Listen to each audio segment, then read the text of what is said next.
성경 봉독입니다. 다 같이 일어나셔서 신명기 10장 14절에서 15절 말씀 다 같이 합독하시겠습니다.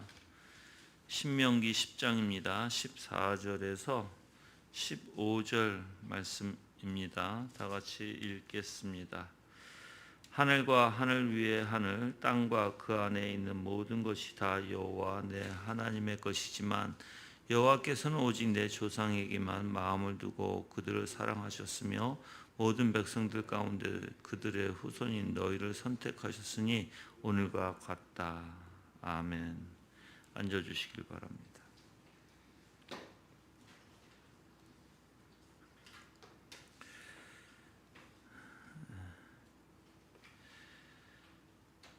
오늘 말씀은 11장 이제 마지막 부분인데요. 신약과 구약의 차이점.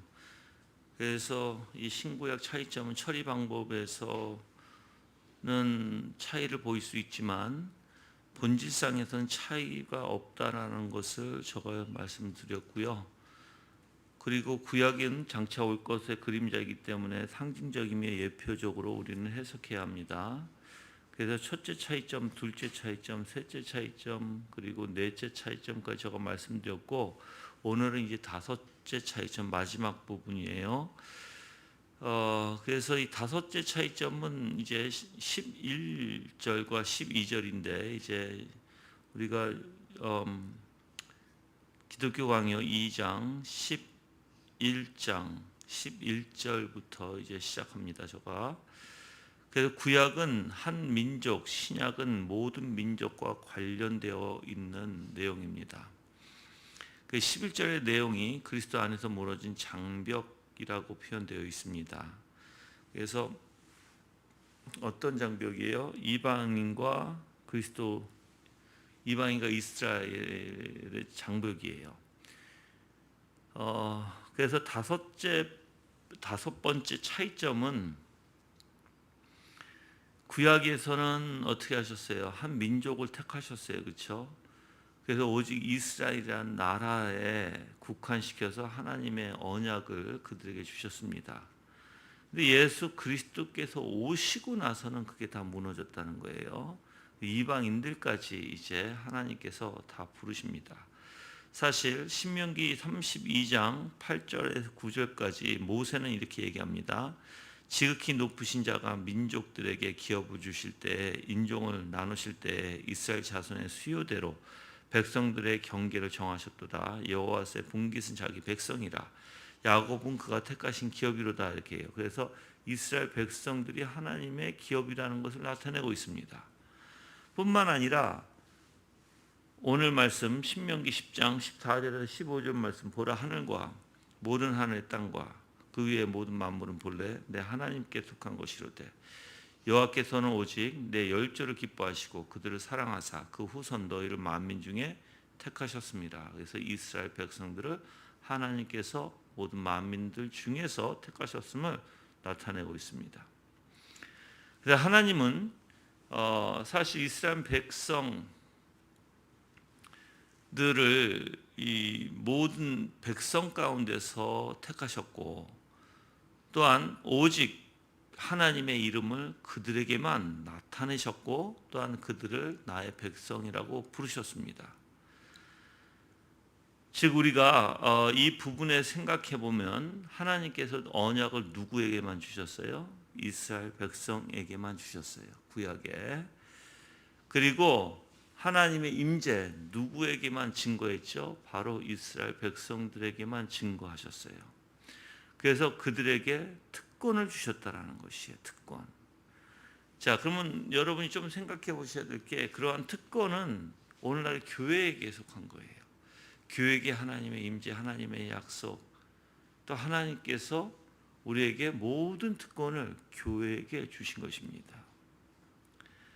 그래서 구약에서 이스라엘 백성들을 사실 하나님의 교회로 표현했던 것이에요. 하나님의 백성들의 모임이라고 표현하죠. 오늘도 교회는 하나님의 백성들의 모임입니다. 그리고 또한 우리가 이제 몇 가지를 이제 생각해 보면 하나님께서는 말씀을 누구에게만 주셨어요? 오직 이스라엘 백성들에게만 주셨어요.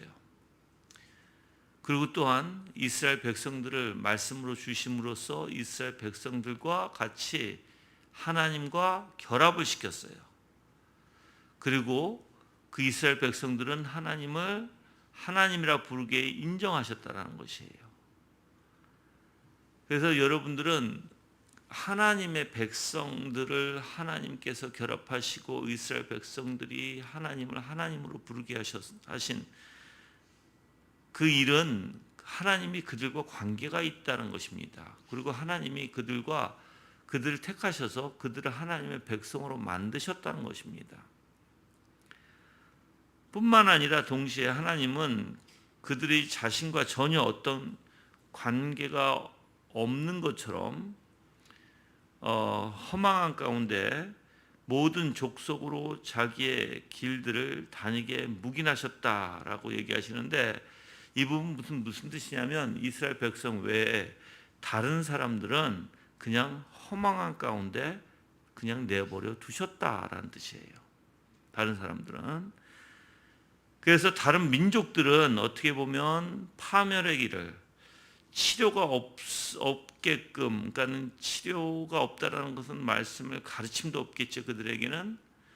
그래서 그들에게 주지 않으셨다라는 것입니다. 어떠한 치료책도 주시지 않았고 파멸의 길을 그냥 가도록 그냥 내버려 두셨다라는 것입니다.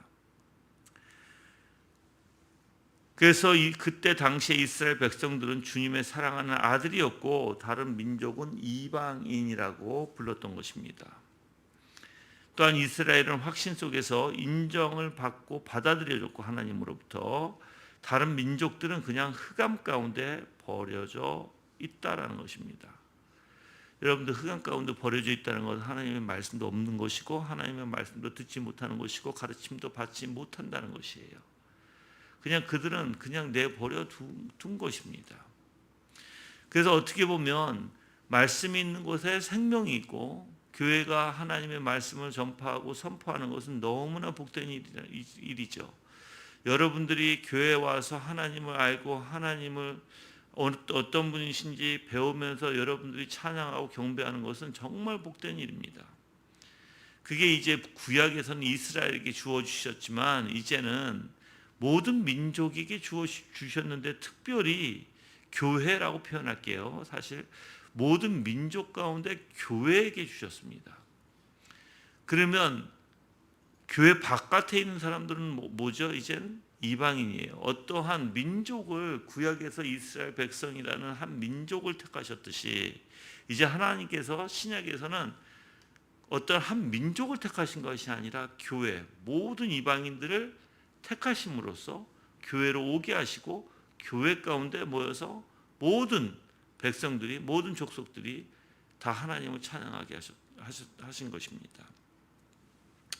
그래서 구약에서는 이스라엘이 하나님에 의해서 성별되었으나 다른 민족들은 그냥 하나님께서 그냥 내버려 두셨습니다. 그리고 이스라엘은 하나님의 임재로 존귀를 받았지만 다른 민족들은 그에게 나가는 길 일체 배제되어 있었던 것입니다.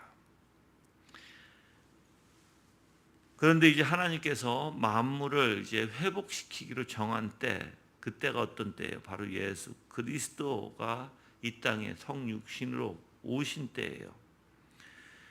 그래서 하나님과 인간 사이에 예수 그리스도를 이제 화해자, 즉 화평한 자로 만드셨습니다. 그리고 하나님의 자비를 오랫동안 이스라엘의 경계 안에 묶어두었던 그 담을 이제 허셨습니다. 즉 하나님이 예수 그리스도를 통해서 이스라엘만 택하셨던 그 담을 예수 그리스도를 통해서 허무심으로써 모든 민족들이 예수 그리스도를 믿게끔 하신 거예요, 이제. 그래서 에베소서 2장 17절에는 먼 데 있는 자들이나 가까운 데 있는 자들에게 평안을 전하고라고 말씀하고 있는 것입니다. 그래서 다 함께 하나님과 화목해서 하나가 되게 하셨다는 것입니다. 즉 유대인이나 헬라인이나 할례 받은 자나 할례 받지 않는 자나 차별 없이 오직 예수 그리스도가 만유시요 만유 안에 계신다는 것입니다. 그래서 예수 그리스도께서 열방을 유업으로 만들어 주었고 소유가 땅 끝까지 이르게 돼서 바다에서부터 바다까지와 강에서부터 땅 끝까지 다스리게 되셨다고 시편 72편 8절은 말하고 있어요. 그래서 여러분들이 시편 한번 가볼까요? 2편 8절에 가볼게요. 시편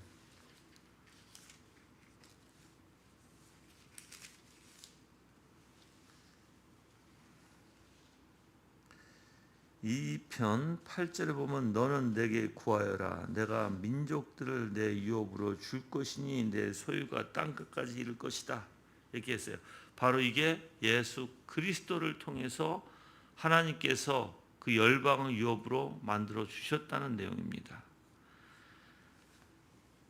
그래서 우리가 구약과 신약의 차이점이 그렇다는 거예요. 구약에서는 이스라엘 백성만, 신약에서는 이제 하나님께서 모든 민족들에게 교회 안에 이제 다 들어오게 하셔서 하나님께서 교회 안에서 사람들이 하나님을 찬양하게 하고 하나님을 의지하게 하고 그 말씀이 교회에 있게 하시고 그래서 모든 유업을 예수 그리스도 안에 두셔서 예수 그리스도에게로부터 모든 것을 여러분들이 얻어서 누리게끔 하셨다는 것입니다. 그게 구약과 신약의 차이점이에요, 여러분들. 그래서 11절에서는 그 내용을 이제 취하고 12절에서는 이제 이방인들을 부르심이라는 내용을 담고 있습니다. 12절에서는 이방인들을 부르심. 그래서 이방인들을 부르신 것은 신구약이 신약이 구약보다 탁월하다는 뚜렷한 증표라고 얘기합니다.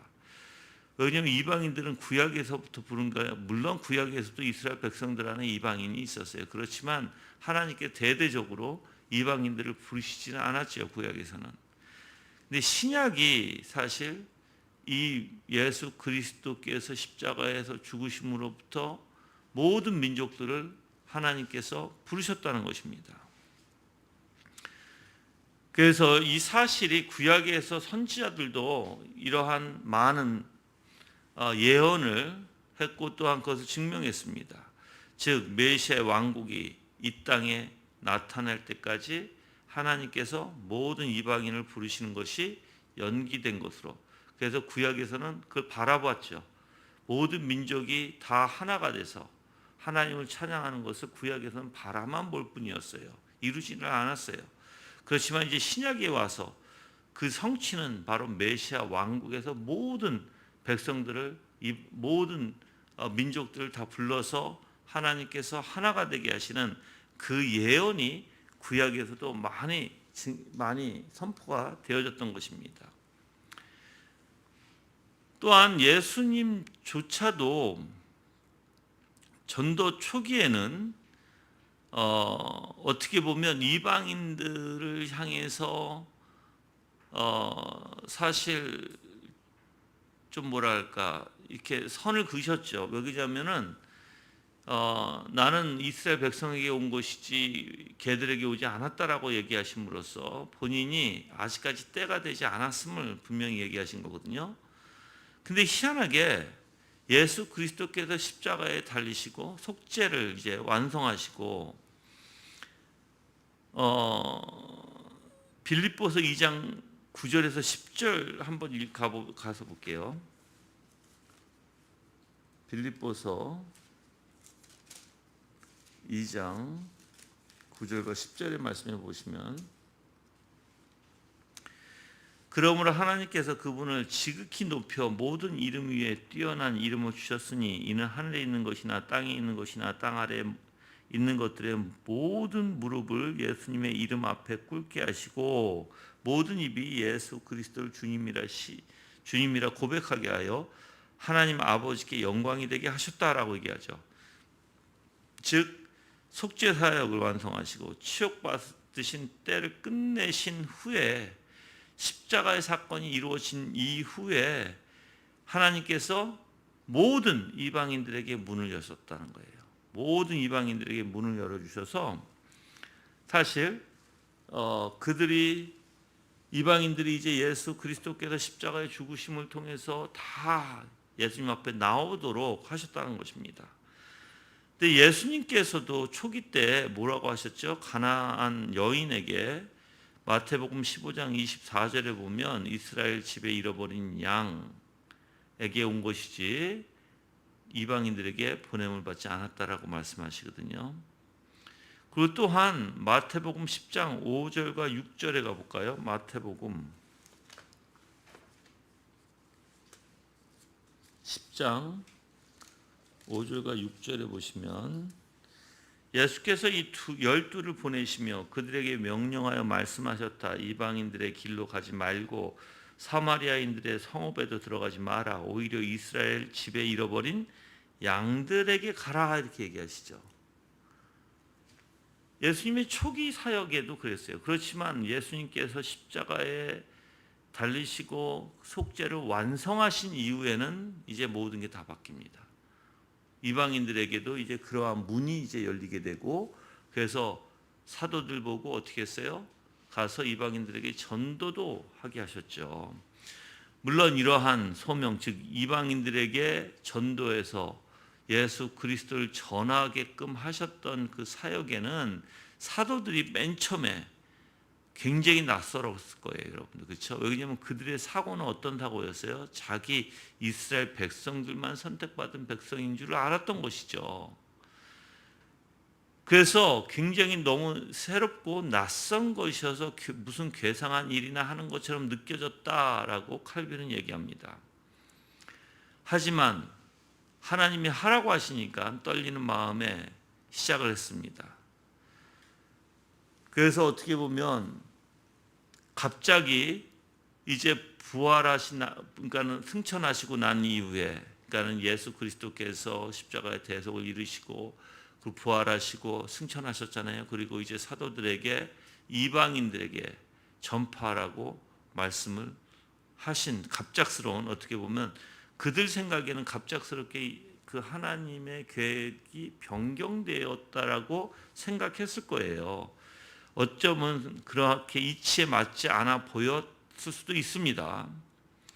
근데 구약에서 많은, 아까도 얘기했지만 예언, 즉 선지자들이 많은 예언을 미리 했었어요. 그럼에도 불구하고 그들은 그냥 주의 깊게 그것을 깨닫지 못했죠. 그렇게 주의 깊게 깨닫지 못한 상황에서 갑자기 예수님이 이제 전도 방향을 이방인들에게 돌리다 보니까 매우 사도들이 놀라지 않을 수가 없었던 것입니다. 그래서 예수님께서는 이제 이방인을 이제 부르시면서 이방인을 백성으로 삼으십니다. 자신의 백성으로. 그래서 우리가 이제 아브라함 신앙, 즉 아브라함에게 접붙이는 방식, 즉 예수 그리스도에게 접붙이는 방식으로 이제 전도하게 하시고, 그래서 자기 백성으로 삼으십니다. 그 사도들을 통해서 공식적인 부르심으로 인해서 이방인들이 유대인들과 동등하게 되었을 뿐만 아니라 이제 죽은 유대인들의 자리를 대신 차지한 것도 또한 명백했다라고 칼빈은 얘기합니다. 그래서 골로새서 1장 12절 한번 가볼까요? 골로새서 1장 12절.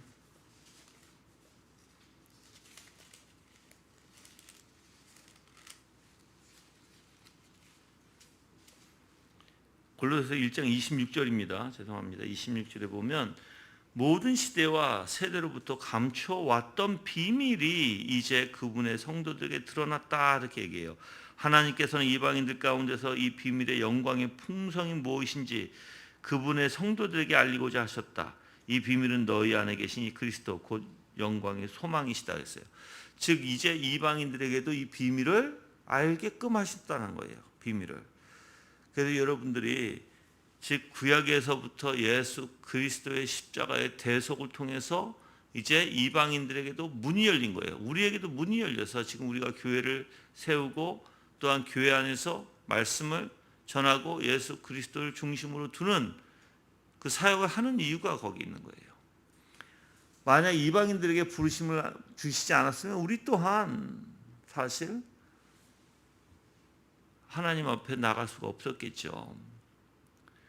그래서 여러분들이 우리가 교회가 그래서 해야 할 일이 나가서 전도하는 일이에요. 세상 사람들에게 전도해서 예수 그리스도의 비밀을 그들에게 그러니까 가르치고 그들이 주님의 은혜 가운데 교회 나와서 말씀을 듣고 말씀을 배우면서 하나님 앞에 가까이 가는 그 원리가 정말 복 중에 복이요. 하나님께서 그 안에 모든 유업을 우리에게 주셔서 예수 그리스도를 누리게 하시는 것이 바로 교회 안에 있다는 것입니다. 여러분들이 교회를 통해서 말씀을 전하지 않는다면 교회가 무슨 소용이 있을까요? 그렇죠? 우리에게 그 말씀을 주신 이유는 이 세상에 하나님께서 이방인들을 선택하신 것 같이 우리는 나가서 전파하고 하나님이 선택한 이방인들을 부르시게 하시는 건데, 그래서 지상 명령이 뭐예요? 제 대명령이 나가서 전도하라는 거예요. 나가서 땅끝까지 전도하라는 것입니다. 근데 전도를 하지 않으면, 그래서 여러분들은 어떻게 하면 내가 전도를 할까? 어떻게든 그 궁리를 해야 되고 그 생각 속에서 여러분들 살아가야 돼요. 내 삶이 전도가 돼야 되고 어딜 가서나 여러분들의 거룩한 아름다운 덕의 행실을 보고 하나님을 찬양하게 하고 하나님 앞에 나오게 하고, 그래서 그들이 꼭 우리 교회만 나오는 것이 아니죠. 꼭 우리 교회만 나오라고 하는 것이 전도가 아니라 분명히 가까운 교회, 누구한테든 만나던 가까운 교회 그 중에서도 이제 개혁주의 교회에 다니면 더 좋을 거예요. 그렇죠? 그래서 개혁주의 교회에 있는지 여러분이 살펴주시고 또한 그 교회에 다닐 수 있도록 인도해 줘야 되는 것이 바로 우리가 해야 할 일이라는 것입니다. 물론 우리 교회에 오면 좋죠. 근데 멀리 있으면서도 꼭 우리 교회만 나와야 된다 그건 아니고, 그들이 불편하고 우리 교회에 멀어서 못 나오게 되면 근처의 교회라도 소개를 해서 그들이 교회 다닐 수 있도록 여러분들이 인도해서 계속해서 교회 안에서 가르침을 받을 수 있도록 여러분이 이끌어주는 게 아주 중요할 것입니다. 이제 13절과 14절에서는 어떻게 보면 아까도 얘기했지만 본성의 원리는 똑같아요. 신약과 구약의 원리에서. 근데 단지 처리 방법에서의 차이일 뿐이라는 거예요. 자, 그래서 13절에서는 차이가 있는 이유에 대해서 얘기합니다. 그래서 일반적으로 차이점은 왜 있는가? 그래서 처리 방법에서의 일반적인 차이점이에요. 처리 방법에서. 어떤 사람들은 이제 교회의 어떤 변화 그리고 가르치는 방식의 다양함, 그래서 구약에서의 관례들, 의식들이 어떻게 보면 그렇게 신약에 와서 이제 변화가 됐잖아요, 그렇죠? 신약에 와서 변화돼서 더 이상 우리는 그런 의식들, 그러니까 제사를 지내지는 않죠, 그렇죠? 근데 그들은 그렇게 변함에 있어서 때로는 그들은 조롱하기도 합니다. 그래서 하나님께서는 언제나 동일하십니다. 그리고 또한 하나님은 어떻게 보면 교회를 가르치고 또 교회를 인도하시기 위해서 이제 구약과 신약의 원리 안에서 구약에서는 어린 아이로, 이제 신약에서는 장성한 아이로 하나님께서 그 차이점을 두고 인도하신다는 것입니다. 그래서 하나님께서는 각 시대에 따라서 무엇이 적합한 것인가를 알고 계시고 각 시대에 따라서 다양한 형식을 취함으로 우리를 인도하시는 것이에요. 이렇게 다양한 형식을 취하심으로써 인도하시는 것을 하나님이 변덕스럽다라고 말 못하는 거예요. 어린아이에게는 어린아이에게, 청년에게는 청년에게, 어른에게는 어른에게 맞는 가르침을 또는 인도하심으로 하나님께서 이끌어 가시는 분이에요. 그래서 칼빈은 이러한 예를 듭니다. 만약 어떤 농부가 가족을 위하여 겨울에는 무슨 일을, 여름에는 또 다른 일을 정해서 한다 해서 그 농부를 변덕스럽거나 자연의 계속되는 질서에 따라 알맞게 하는 농사의 온당한 규칙을 어기고 있다고 생각할 수 없다라고 얘기해요. 여러분들 농부가 가족을 위해서 겨울에는 겨울 일을 해야 되고요. 여름에는 여름에 대한 일을 해야 합니다. 하나님도 마찬가지라는 거예요. 하나님도 각각 여러분의 삶에 하나님께서 맞게끔 인도하신다는 거예요. 근데 이 부분에 대해서 저는 여러분들 충분히 이해하죠. 왜 그러냐면 구약에서는 아직 어린아이다 보니까는 구약에서 예수 그리스도가 오실 때까지 예표로서 그들이 그러한 제사의 원리 속에서 어린 양을 죽이고 또한 우리가 이제 죄를 범할 때 속죄제로 어린 양을 바칠 때 그러한 원리를 통해서 예수 그리스도를 나타내고 우리의 죄가 얼마나 끔찍한가를 보여주시는 하나님이시잖아요.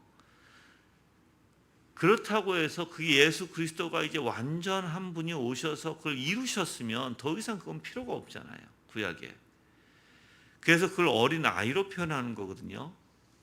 그래서 신약은 장성한 자의 것으로 표현하고, 그러니까 장성한 완벽하게 이제 이루셨으면 더 이상 우리가 구약에 매일 필요는 없다라는 거예요. 그렇죠?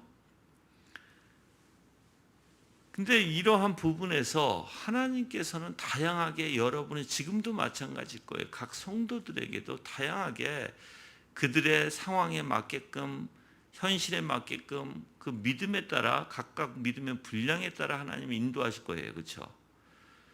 그렇게 해서 그렇다고 해서 그 하나님이 다른 이에게 인도하시듯이 나하고 똑같이 인도하실 수 있을까요? 아니라고 봐요. 저는 이 부분에 대해서 사실 어떻게 보면은 여러분들보다 좀 더 구체적으로 경험을 했다고 표현할 수 있을 것 같아요. 왜 그러냐면 제가 이렇게 성경 말씀이나 또는 이제 내가 설교하는 거나 또는 강의를 할 때 어떻게 보면은 하나님의 말씀이 어떻고 하나님이 어떤 분이신지 이제 가르치잖아요. 그렇죠? 그런데 삶에서 적용의 원리 안에서 어떤 분들에게는 지금 아직까지 이분이 이 말씀을 깨닫지 못하고 있고 받아들일 수 없다라고 생각하면 저는 아주 쉬운 것부터 이렇게 인도하게 되고 가르치게 되거든요. 근데 사람들은 생각하기에 예를 들어서 어떤 사람이 저가 설교 안에선 헌신하라고 해요. 헌신하고 모든 걸 하나님 앞에 드리고 주변에 어려운 사람이 있으면 마음을 다해서 도와드려라 이렇게 얘기해요. 근데 현실적으로는 볼게요. 어떤 사람이 저한테 와서 이런 질문을 한다면 목사님 저는 현실적으로 마음을 다해서 누굴 도와줄 수 없습니다. 그런 마음이 생기지 않고 그런 마음에 어려움이 있어서 너무 힘듭니다. 그럼 저거 뭐라고 할까요? 그래도 계속해서 마음을 다해서 다 주십시오. 그렇게 얘기할 수 있을까요? 아니에요. 그 사람은 어린아이예요. 어린아이에서 헌신을 다 하지 못해요. 내가 가지고 있는 걸 다 주지 못해요. 그렇다고 그 사람에게 다 줘라 이렇게 얘기하면 못해요. 그 사람은. 그래서 어떻게 해요? 그 사람이 어린아이니까 그러면 조금씩 즉 마음에 닿는 데서 열심히 선행을 해보라 얘기하죠. 만약에 내가 내 주머니에 10,000원이 있으면 다 10,000원을 줄 마음이 없으면 뭐 1,000원이든 2,000원이든 내가 거기서부터 시작을 해보십시오라고 얘기를 하죠. 자, 그러면 이제 사람들이 어떻게 생각하세요? 왜 아까는 목사님 설교 가운데 다 주라고 했다가 지금은 말이 변합니까? 이렇게 얘기를 해요. 저는 그걸 한두 번 들은 게 아니에요. 자신의 영적으로 자신의 믿음이 아직까지 분량에 이르지 못한 걸 생각 못하고 내가 말을 이랬다 저랬다 한다는 거죠. 아니에요. 이랬다 저랬다 하는 게 아니에요. 근본적인 원리는 똑같아요. 하나님 베풀어라. 구제해라. 헌신해라. 그런데 아직까지 다 하지 못하는 마음인데 다 하지 못해서 마음이 힘든데 그걸 가지고 다 해라 하면은 그 사람이 그걸 다 하지도 못하는데 오히려 그 하나님의 말씀이 어떻게 돼요? 그에게 정죄가 될 것이고 어떻게 보면 영어로 얘기하면 무거움이 될 거예요. burden이 될 거예요. 물론 여러분들 다 하는 게 옳죠. 근데 다 하지 못하면 어떻게 해요? 조금이라도 하기 시작하게 해서 천천히 자라면서 다 하게끔 인도를 해야 될 거 아니에요. 하나님도 그래요. 본질의 원리, 즉 구약이나 신약의 본질의 원리는 변함이 없어요, 여러분들. 예수 그리스도예요. 예수 그리스도께서 이 땅에 오시고 완벽하게 모든 것을 실행하실 것이고 성취하실 것이에요. 그래서 메시아의 왕국, 하나님의 왕국을 이루실 거예요. 그게 구약의 내용에 나와 있어요. 그 구약에서 뿐만 아니라 모든 이방인들이 그때는 모든 민족이 하나님을 찬양하게 될 거예요. 그게 예언이 되어 있어요. 근데 구약에서는 아직까지 어린아이이기 때문에 어떻게 해요?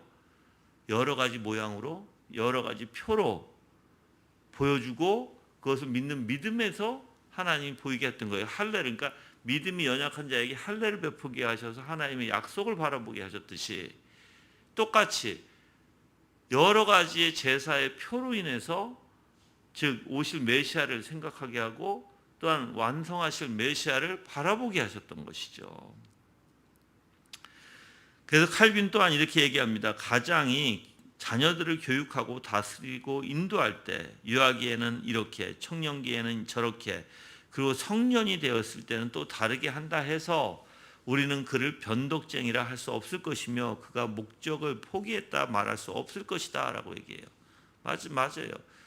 어린아이는 어린아이에게, 청년기는 청년기 때, 성년은 성년기에 맞게끔 가르쳐야 되는 것이겠죠. 그런데 본질이 변하면 안 돼요. 다시 한번 얘기하지만 여러분들, 그 본질이 변하면 큰일 납니다. 만약에 남을 도와줘야 된다는 것은 당연해요. 그거는 변함이 없어요. 내가 헌신하고 내 모든 걸 다 줘야 된다는 건 변함이 없어요, 여러분들. 그렇지만 다 주지 못하는 마음, 아직까지 그 마음까지 가지 못하면 조금씩이라도 실천할 수 있도록 인도해 줘야 되겠죠. 다가 아니라, 그렇죠? 예. 우리는 하나님께서 시대의 변화에 따라서 구분을 지어 적당하게 모든 것이 조화 질서 균형을 이루면서 인도하시는 하나님이시라는 것을 우리가 알아야 합니다. 그렇다고 해서 그 하나님이 변덕쟁이라고 우리는 할 수가 없을 것입니다. 당연히, 그렇죠? 그래서 바울은 유대인들을 유아로 표현했습니다. 그래서 그리스도인들을 젊은 사람들로 비유했어요. 이제 갈라디아서 4장을 통해서 이제 모학 선생 한번 가볼까요? 갈라디아 4장에 가볼게요.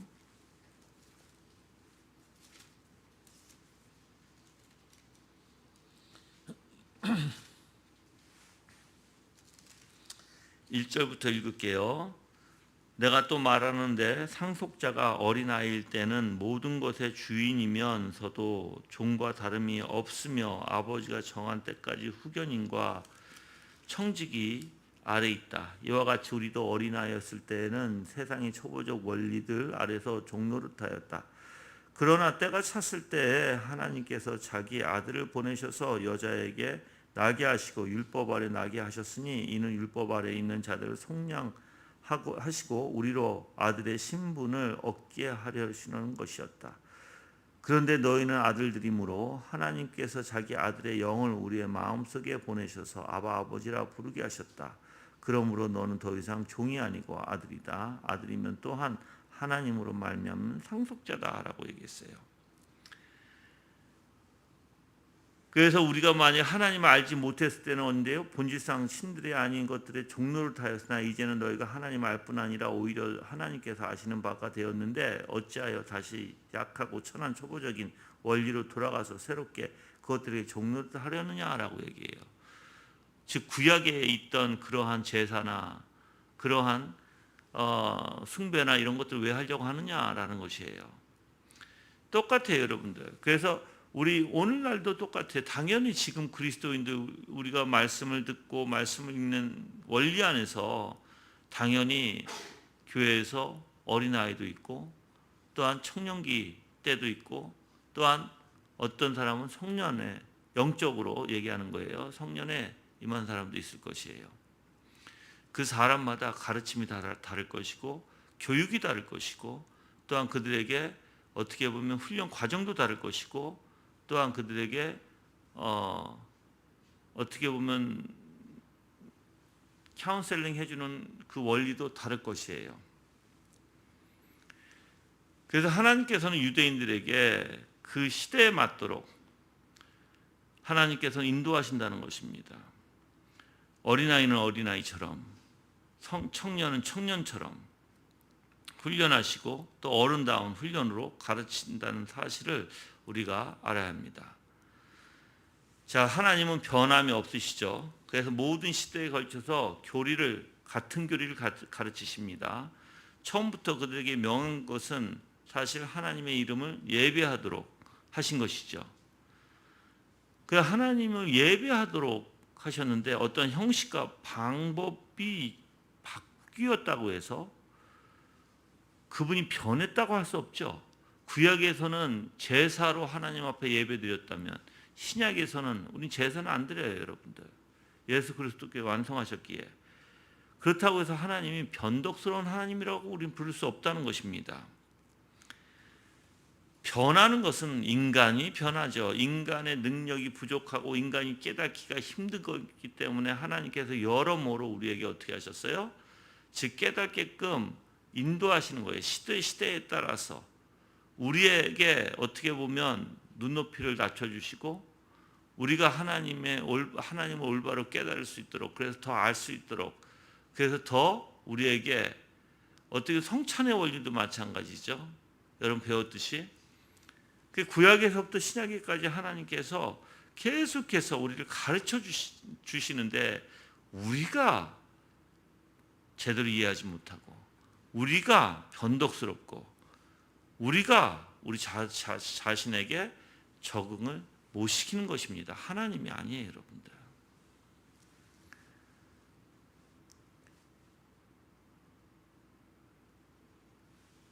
그래서 14절에서는 이제 모든 사람을 뜻대로 다루시는 하나님의 자유에 대해서 얘기합니다.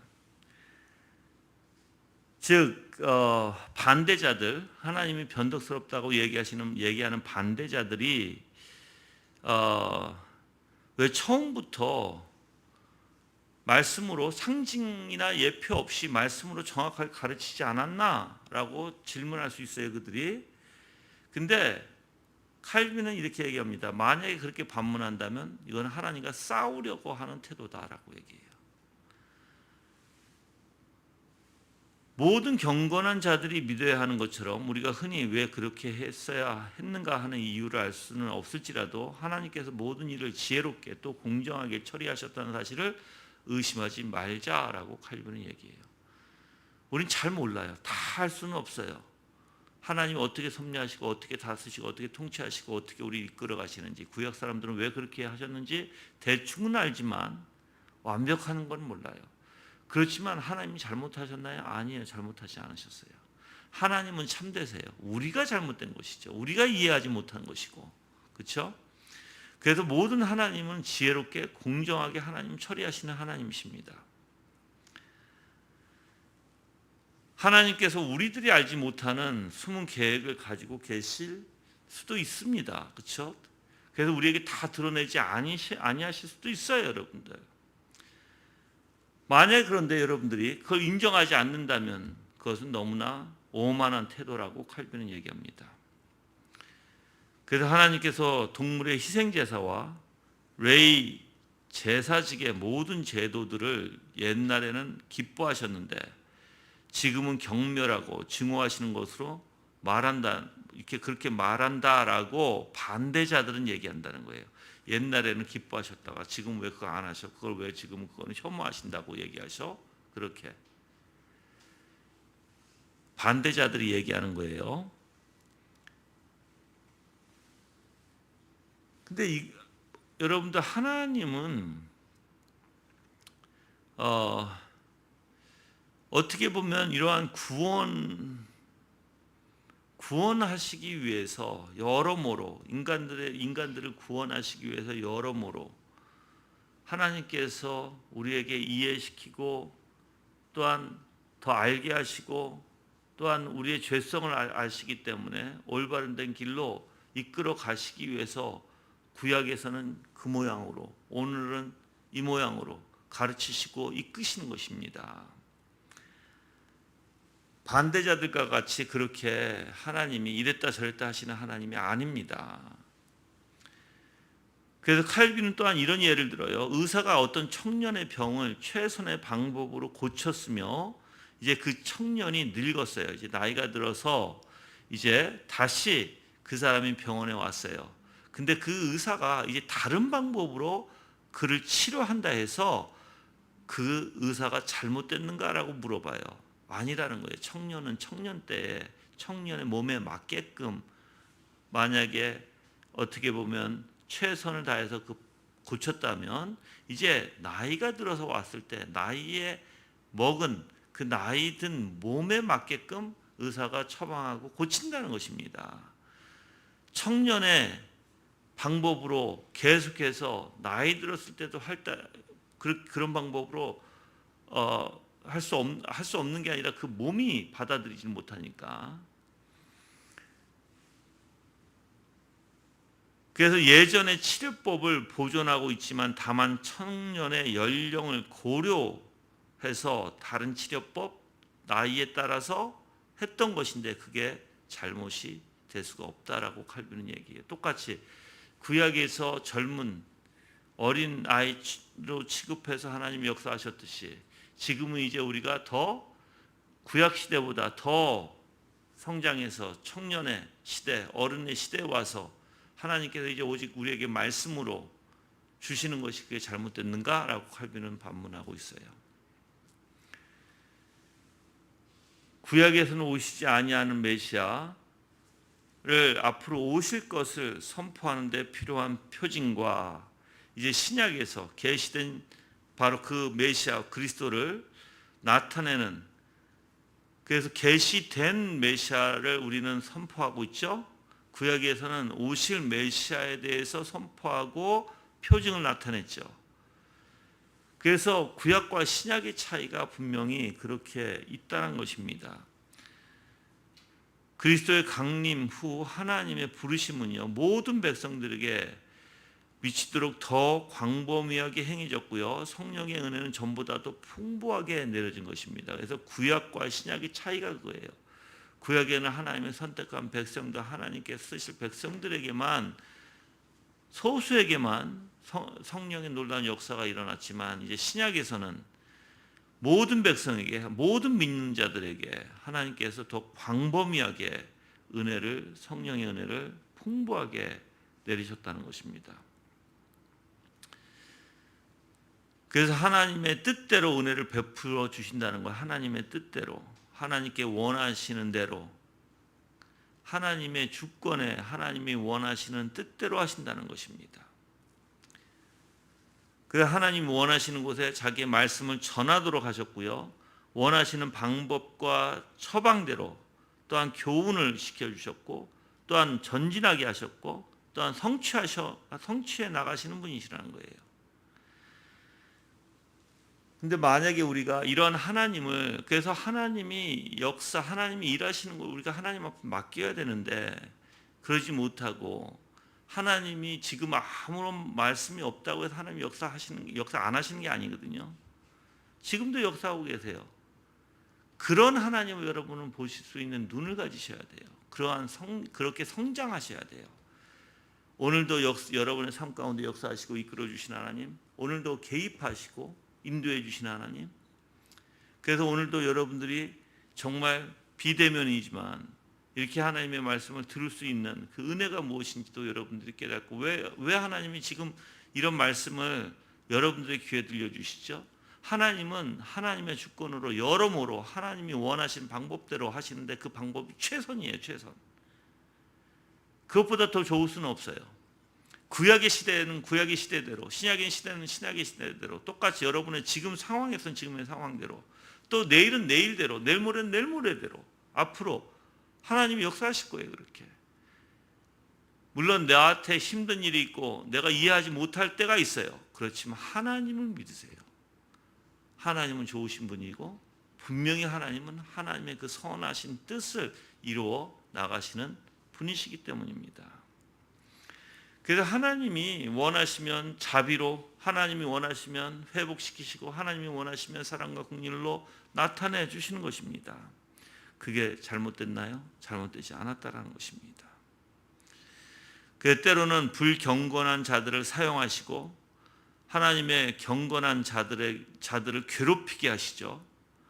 그것 또한 하나님께서 그 공의를 나타내시고, 하나님께서 또한 분명히 그러한 어떻게 보면 섭리 가운데 불실한 자들을 더욱더 파렴치한 것을 드러내게 하신 하나님, 그리고 또한 하나님께서 믿는 자들을 더욱더 믿음을 단단하게 굳게 하시려고 하시는 섭리가 있다는 것입니다. 섭리 가운데 여러분들 여러모로 하나님께서 역사하십니다. 그래서 우리는 어떻게 해야 돼요? 하나님을 의지하고 하나님만이 참되시기 때문에 힘들고 지칠지라도 그분만을 바라보시는 귀한 삶이 되어야 될 줄 믿습니다. 그런 신앙을 가셔야 되겠죠. 예.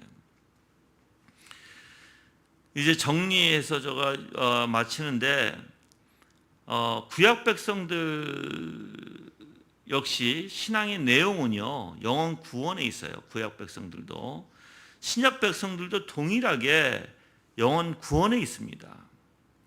근데 영원 구원이 뭐예요? 신약이나 구약이나 다 영원 구원이 뭐예요? 즉 하나님의 영광 가운데 우리가 영화 가운데 가는 거예요. 그렇죠?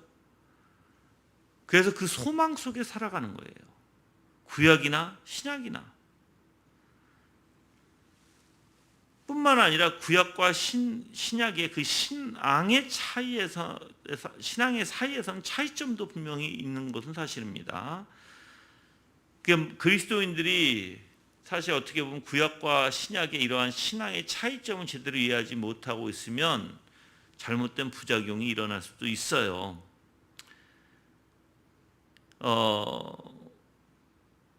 이러한 차이점에는요, 사람의 연약성을 고려하셔서 하나님의 그 지혜로 우리를 다스려 주시고, 하나님께서 그 선하심에 또 하나님이 훌륭한 교육자시기에 우리의 수준에 맞추어서 구원의 진리를 구약이나 신약이나 하나님께서 가르쳐 주신다는 것입니다. 아까도 얘기했지만 어린아이가 있으면 영아기에는 이런 방식으로, 청년에게는 저런 방식으로 가르쳐 주신다는 것이에요. 그렇다고 해서 하나님 변덕스럽다 평가하지 말라는 것입니다. 그 구약과 신약의 차이점은 처리 방법에서 있지 본질에 있지 않다. 본질에 있지 않다. 그래서 하나님께서는 진리를 계시하실 때 각 시대에 유익한 대로 형식을 조절하셔서 가르쳐 주신다. 그래서 사실 농부가 농사를 짓는 방법도 겨울이나 아까도 얘기했죠. 여름에 따라 각기 다르며 한 가정의 가장도 영아기와 유년기와 청년기에 따라 가르침이 다르듯이 하나님께서 그렇게 다르게 가르쳐 주신다는 것이에요. 각각 다 시대에 따라서 또한 그 영적 상태에 따라서 하나님께서 가르쳐 주신다는 것입니다. 그렇지만 하나님은 그 교리는 처음과 끝이 다 일관성이 있고요. 또한 인간의 능력에 맞춰서 하나님께서 본질이 어떻게 보면 본질이 아닌, 그러니까 본질이 바뀌는 것이 아닌 외면적인 형식과 방법만 바꿔서 인간의 능력에 맞춰서 가르쳐 주신다는 것입니다. 그러니까 지금 여러분들이 들으시면서 지금 하나님은 어떤 분이세요? 하나님은 내 형편에 따라 내가 아주 지혜가 똑똑해야만 하나님을 안다, 그게 아니라 하나님은 여러모로 여러분이 아무리 머리가 나쁠지라도, 내가 이해하기 어려운, 내가 이해를 잘 못하는 사람일지라도 각각 사람마다 하나님은 어떻게 하신다? 다 가르쳐 주신다. 각각 다 다르다, 가르침이. 그리고 그들이 깨달음이 다 다르다. 그러니까 하나님은 그러신 분이래요. 하나님은 여러분들을 내치지 아니하시고, 하나님께서는 분명히 각각 여러분이 다 다르듯이 시대에 따라 구약이나 신약이나 다 하나님께서는 그들을 인도하셨듯이 여러분 또한 그렇게 인도하신다는 것입니다. 그래서 우리가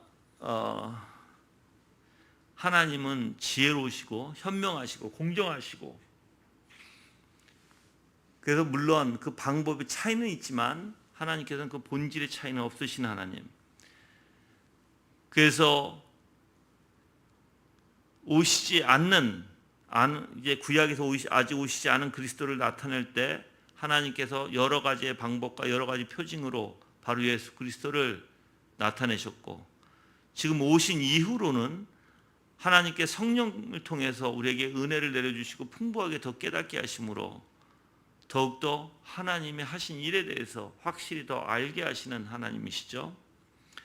그래서 여러분들이 어떻게 보면 지금 쭉 5가지의 차이점에 대해서 제가 말씀드렸고, 하나님은 절대 변덕스러운 분이 아니시고, 하나님은 여러모로 여러분들을 각각 시대에 따라서, 지금 또한 상황에 따라서 여러분들에게 가르쳐 주실 것이에요. 그렇지만 절대 본질이 변하는 건 아니에요. 그냥 그런 하나님을 믿고 여러분들이 지치고 힘들지라도 여러분 승리하는 삶이 되기를 바랍니다. 그러니까 내가 때로는 slow to understand, 그러니까 내가 어쩔 때는 너무 느리게 이해할 때가 있거든요. 어떤 분들은 너무 느리게 이해한다고 해서 다른 사람들을 보면은 다른 사람들은 막 이해를 빨라, 이해가. 그렇다고 해서 하나님 나를 안 가르치고 있다는 게 아니에요. 느리면 느리는 대로 하나님께서 가르치고 계시고, 빠르면 빠른 대로 가르치실 거예요. 그런 하나님을 믿으시길 바래요. 그러니까 여러분이 다른 사람들은 빨리 이해하고 빨리 가는데 난 너무 늦게 간다고 그걸 좌절하지 마세요. 하나님이 다 알아서 하세요. 하나님이 다 때가 되면 알게 하실 것이고, 다 하나님이 여러분들을 다 시대에 맞춰서 시간에 맞춰서 다 알려주실 거예요. 여러분들이 가져야 할 마음이 있죠. 항상 그래서 내가 하나님을 선하신 하나님이시오, 하나님은 하나님의 뜻대로 이루시는 분이시오, 하나님은 항상 내 삶에 개입하시는 하나님이시오, 하나님은 하나님의 주권으로 못하실 리가 없다는 거예요. 여러분들, 그런 하나님을 여러분은 믿으시길 바랍니다. 그런 하나님을 믿을 때 내가 때로는 좌절이 돼도 그 하나님을, 그 믿음이라는 것은 다른 게 아니야. 하나님을 믿는 거예요. 하나님이 어떤 분이신가를 믿는 게 믿음의 원리예요. 자꾸만 여러분의 존재를, 여러분이 어떻다라는 걸 보지 마시고, 나는 미련하고 내가 깨닫지도 못하고 내가 너무나 바보같이 알지도 못할지라도 하나님을 여러분이 알려고 하는 마음속에서 천천히 거북이같이 걸어가실지라도 하나님은 다 여러분들에게 때에 맞춰서 가르쳐 주시고 있다라는 거예요.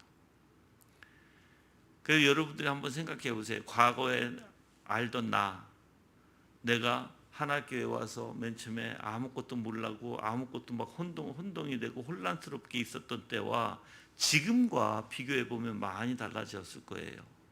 생각도 달라졌을 것이고 아는 것도 많이 달라졌을 것이고 많이 배웠을 것이고, 그래서 사람은 다 각자 사람마다 하나님께서 각각 다스리고 계십니다. 그런 하나님을 믿고 내가 조금 더디 안다고 해서 실망하지 마시고 더욱더 주님을 의지하고 주님께서 나를 버리지 아니하실 것을 믿고, 그 믿음은 정말 하나님이 어떤 분이신가를 믿는 거예요.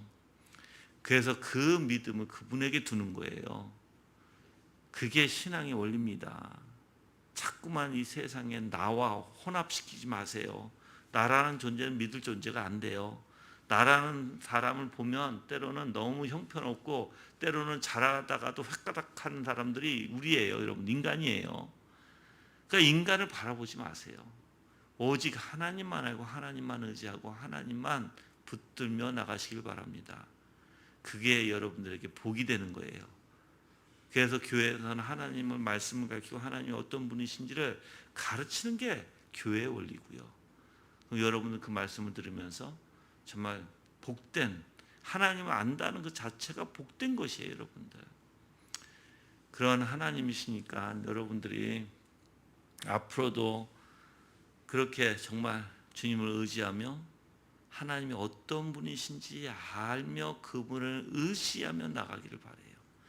자, 이것만 얘기 마칠 텐데, 우리가 때로는 이렇게 할 수도 있어요. 하나님, 내가 하나님을 알기를 원합니다 라고 얘기를 하는데 어떤 신비적인 생각 같이 뭐 갑자기 내가 뿅 해가지고 확 깨달아지고 아니면 어떠한 능력이 확 나를 사로잡아서 나를 확 올바로 가게 하고 그러지 않아요, 여러분들. 그거는 신비적인 생각이에요. 신비주의의 사고가 있기 때문에 그래요. 절대 하나님은 그러지 않아요. 하나님은 말씀으로 이성적으로 배우게 하시고 이성적으로 알게 하시고 이성적으로 이런 분이구나라는 걸 깨닫게 하시는 거예요. 자연적으로. 우리가 어떤 것에 대해서 자연적으로 이치적으로 깨닫게 되잖아요. 그렇죠? 깨닫게 되면서 살아가듯이 똑같아요. 하나님도 똑같이 이성적으로 배우게 되고 이성적으로 알면서 마음으로 깨닫게 되어가게 되고 마음이 이제 그쪽으로 향하게끔 하세요. 올바르고 선하니까 깨달아져서 내 마음이 자연적으로 그쪽으로 향하게 하시는 거예요. 그러니까 너무 신비적인 생각을 하지 마시고 배우고 은혜 수단 아래 여러분이 말씀을 배우고 기도 가운데 하나님이 어떤 분이신지 말씀을 묵상하며 내가 계속 하나님을 알아갈 때 하나님께서 하나씩 하나씩 너무 조급하지 마시고 하나씩 하나씩 하나님만 의지하시고 왜 하나님 어떤 분이시라고요? 나를 분명히 인도하시는 분이라고요. 나를 버리지 아니하시겠다고 약속하신 분이라고요. 즉 나와 동행하겠다고 하시는 분이에요. 그 뜻은 임재하시겠다라는 거예요. 임재 가운데 뭐가 있어요? 항상 우리에게 가르쳐 주시고 계시해 주시겠다는 거예요. 그러니까 그런 하나님을 믿으세요. 그러니까 우리는 어쩔 때는 정말 내가 깨닫지 못할 때도 있어요. 저도 마찬가지예요. 그래서 하나님 앞에 막 기도할 때가 있어요. 주님 제발 좀 깨닫게 해주세요. 잘 이해가 안 됩니다. 전 깨달음이 없습니다. 마음에. 그러면서 성경을 보다 보면 어떻게 돼요? 자연스럽게 하나님이 이런 분이구나라는 걸 알게 될 때 내 마음이 편하게 돼요. 하나님이 이런 분이시고 하나님 맞아 하나님이 이런 분이시지 하면 기도하게 되고 그런 하나님을 바라보게 되고 그런 하나님을 내가 내 마음과 생각이 그런 하나님을 좋아하게 돼요. 붙드는 게 원리가 그거예요. 붙든다는 원리가 좋아하게 되고 그런 하나님을 내가 자꾸만 바라보게 되는 거예요. 원하게 되는 거예요. 소망하게 되는 거예요. 그게 붙드는 원리예요, 여러분들. 그러니까 막 신비적인 거 생각하지 마세요. 하나님은 지정의 이걸 통해서 인간을 그렇게 만드셨기 때문에 그렇게 역사하시고 그렇게 우리를 알아가게 하세요. 뭐 신비적으로 평 해가지고 뭐가 확 변화가 되고 내 능력을 받고 막 그냥 슈퍼맨이 되고 그런 게 아니에요, 여러분들. 절대로. 예. 그러니까 여러분들이 천천히 알아갈 때 있을지라도 조바심 내지 마시고 주님을 의지하시길 바랍니다. 아멘. 네. 다 같이 합심으로 기도하시는데 하나님의 은혜에 감사해서 하나님께서 우리를 정말 지켜주시고 구약에서 그렇게 어린아이처럼 하나님 가르치셨듯이 또한 신약에서 장성한 아이처럼 가르쳐 주셨듯이 오늘도 우리에게 어쩔 때는 우리가 어린아이 상태에 있으면 어린아이에게 청년의 상태에 있으면 청년에게 장성한 상태에 있으면 장성한 사람에게 하나님께서 그렇게 가르쳐 주실 것을 믿으시고 정말 하나님만 의지하고 하나님이 어떤 분이신지 깨닫기를 간절히 간구하는 기도 드리겠습니다. 기도하시겠습니다.